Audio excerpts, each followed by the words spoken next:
Hello everyone. Today our next topic is displacement reactions.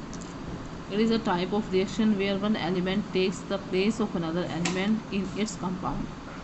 देखिए ये एक ऐसी रिएक्शन होती है, इस प्रकार की रिएक्शन होती है जहाँ जिसमें एक element takes the place of another element, जो दूसरे एलिमेंट का जगह ले लेता है एक कंपाउंड में, यानी कि दोनों का मिश्रण है तो उसमें वो दूसरे को रिप्लेस कर देता है, इसी को डिस्प्लेसमेंट रिएक्शन कहते हैं। In other words one element gets displaced from a compound by another element.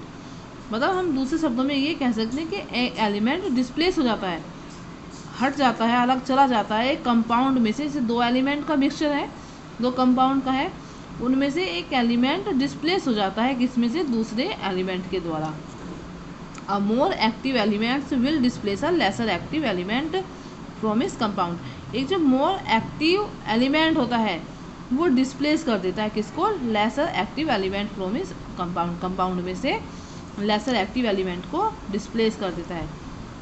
देखिए इजी वे में आप ये समझ सकते हैं, जैसे कि क्लास के अंदर क्या होता है, एक बच्चा कुछ दबंग टाइप होता है, एक थोड़ा सीधा होता है।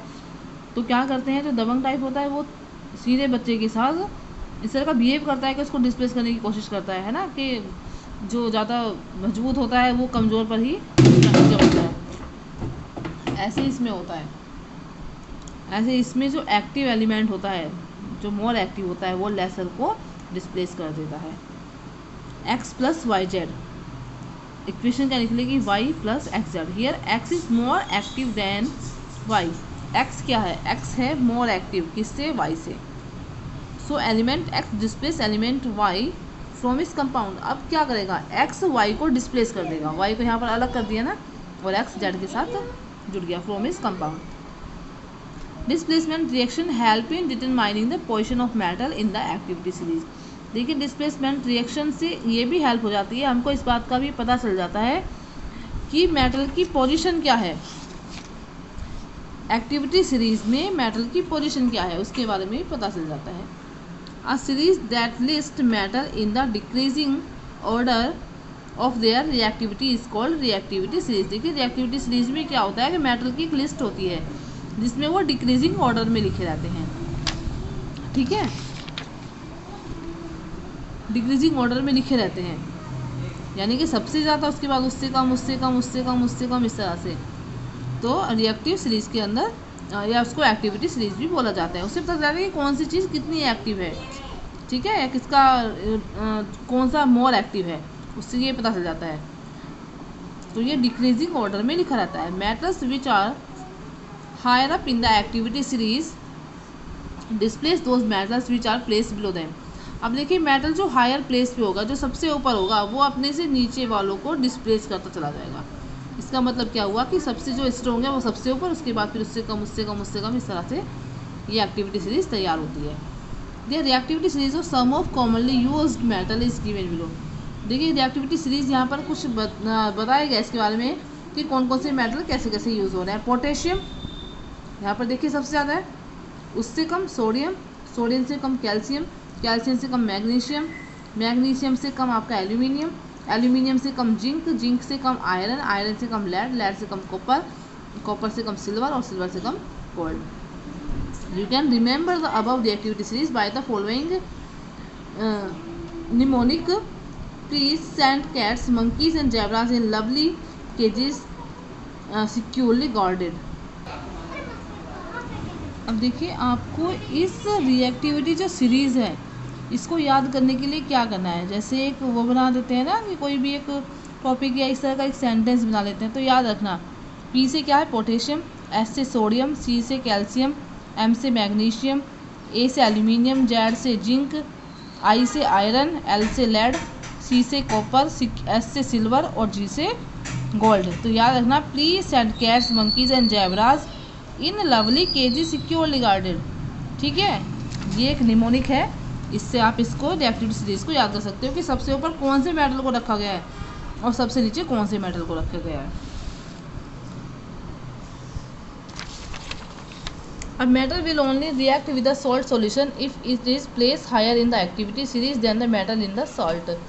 अब देखिए मेटल केवल तभी एक सॉल्ट सॉल्यूशन के साथ रिएक्ट करेगा जब अगर it is placed higher in the activity series than the metal in the salt, यानी कि एक्टिविटी सीरीज में उसको हायर प्लेस पे रखा गया होगा, तब ये सॉल्ट में से इस मेटल को डिस्प्लेस करेगा। Let us understand this with the help of an activity to demonstrate displacement reaction things required an iron knife, copper sulphate solution and a beaker. अब आपको आयरन का एक चाकू लेना है, कॉपर सल्फेट सॉल्यूशन लेना है और एक बीकर लेना है। Activity to be performed under adult supervision, किसी बड़े की देखरेख में आपको ये करनी है। मेथड टेक एन आयरन, आपको एक चाकू लेना है लोहे का, and dip it in copper sulphate solution, आपको कॉपर के सॉल्यूशन के अंदर उसको डाल देना है, कॉपर सल्फेट लेना है, which has a blue colour, जिसका कलर ब्लू होता है।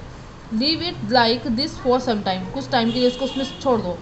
व्हाट डू यू ऑब्जर्व, अब आप क्या ऑब्जर्व करोगे? Observation, a layer of reddish brown substance is formed on the iron knife, आप देखेंगे कि एक ब्राउन कलर की, रेड और ब्राउन कलर की एक लेयर है जो उस चाकू के ऊपर आ गई है। द सॉल्यूशन बिकम्स ग्रीन, और सॉल्यूशन हरे रंग का हो गया है। कैन यू एक्सप्लेन वाई, ऐसा क्यों हुआ? ऐसा इसलिए हुआ कि आयरन ने क्या कर दिया, यहाँ पर कॉपर को डिस्प्लेस कर दिया। ठीक है, जो कॉपर था, कॉपर सल्फेट का सॉल्यूशन था, कॉपर उसमें से अलग हो गया और कॉपर की परत किसके ऊपर आ गई है?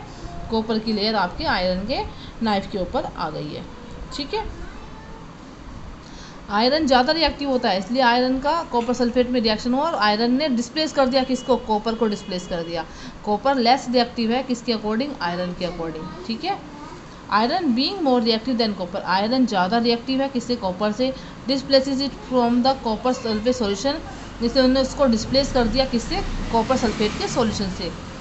The copper the separated gas deposit on the surface of iron knife, इसलिए जो कॉपर है वो पूरी की पूरी सेपरेट हो गई है उस सॉल्यूशन में से, और वो किसके ऊपर आ गई है? आयरन की नाइफ के ऊपर एक परत उसकी चढ़ गई है। यहाँ पर इक्वेशन दी गई है, Fe आयरन होता है, CuSO4 कॉपर सल्फेट होता है, Cu से कॉपर, SO4 आपका सल्फेट ब्लू कलर में।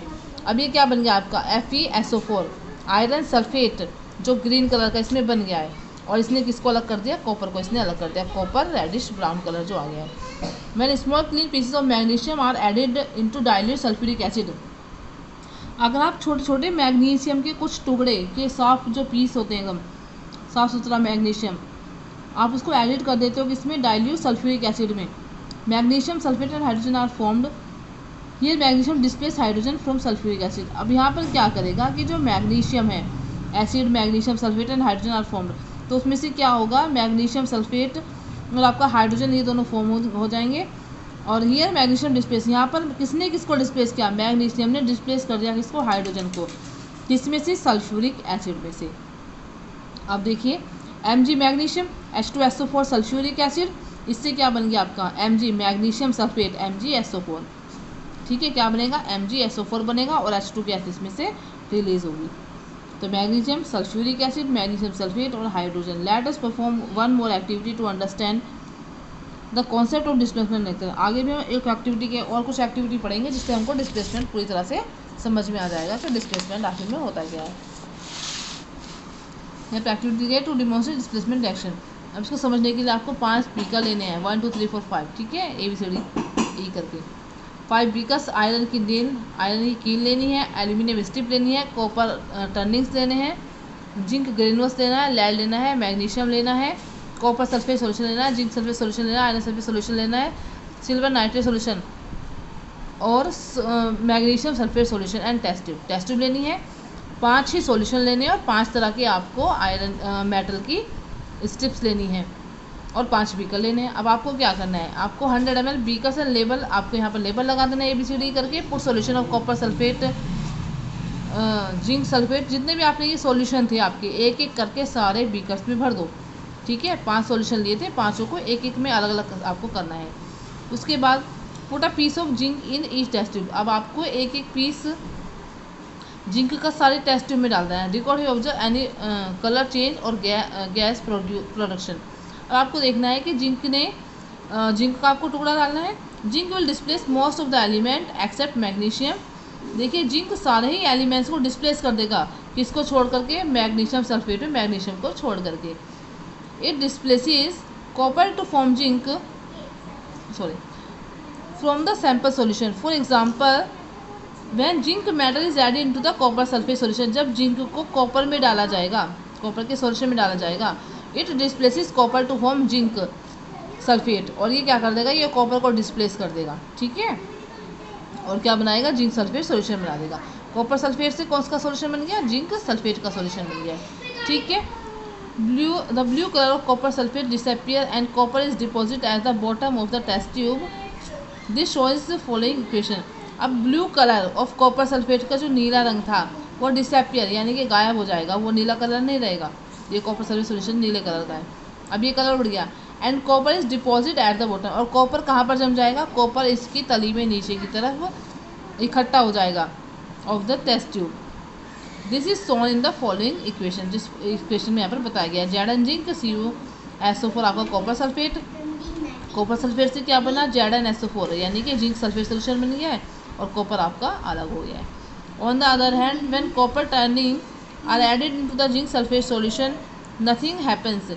अगर हम दूसरे शब्दों में ये कहें कि अगर हम copper turning the added into the zinc, अब हम कॉपर को डालें, ये जो जिंक सल्फेट सोल्यूशन है इसके अंदर हम कॉपर को डालेंगे, कॉपर भी इसको अलग कर देगा, नहीं करेगा, क्योंकि zinc sulphate solution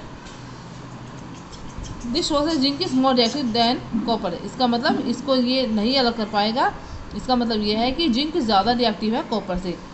however zinc could not displace magnesium, so zinc is less reactive than magnesium. लेकिन अगर मैग्नीशियम सल्फेट सोल्यूशन डालेंगे तो जिंक कोई काम नहीं करेगा, मैग्नीशियम को अलग नहीं करेगा। क्यों नहीं करेगा, क्योंकि मैग्नीशियम से ये कम रिएक्टिव होता है जिंक, इसलिए मैग्नीशियम के साथ इसका कोई रिएक्शन नहीं पड़ेगा।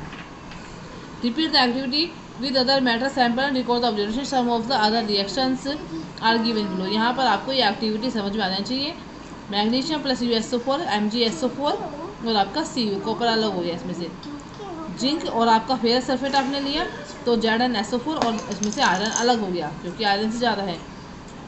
यहाँ पर एल्यूमिनियम आपने लिया, यहाँ पर क्या होगा, आपका जिंक अलग कर दिया एल्यूमिनियम ने, क्योंकि एल्यूमिनियम जिंक से ज़्यादा एक्टिव होता है। Pb आपने लेड लिया, CuSO4 लिया, PbSO4 बन गया और कॉपर इसमें से अलग हो गया, ठीक है। तो ये सारी की सारी इक्वेशंस आपकी दी गई हैं। इसमें ऑब्जर्वेशन है, source that out of matter sample taken magnesium is the most reactive following by aluminium, zinc, iron, lead, copper and silver. Thus we can arrange these metals in the decreasing order of reactivity series. अब देखिए इसमें क्या होगा कि जो magnesium है, magnesium इससे ज़्यादा रिएक्टिव होता है इन सबसे, एल्यूमिनियम, जिंक इन सबसे ज़्यादा रिएक्टिव है मैग्नीशियम, इसलिए मैग्नीशियम के साथ इन पर कोई इफेक्ट नहीं पड़ेगा। मैग्नीशियम अब हम इसमें इनको रख सकते हैं रिएक्टिविटी सीरीज में, magnesium, aluminium, zinc, iron, lead, copper, silver. Okay, I think आप लोग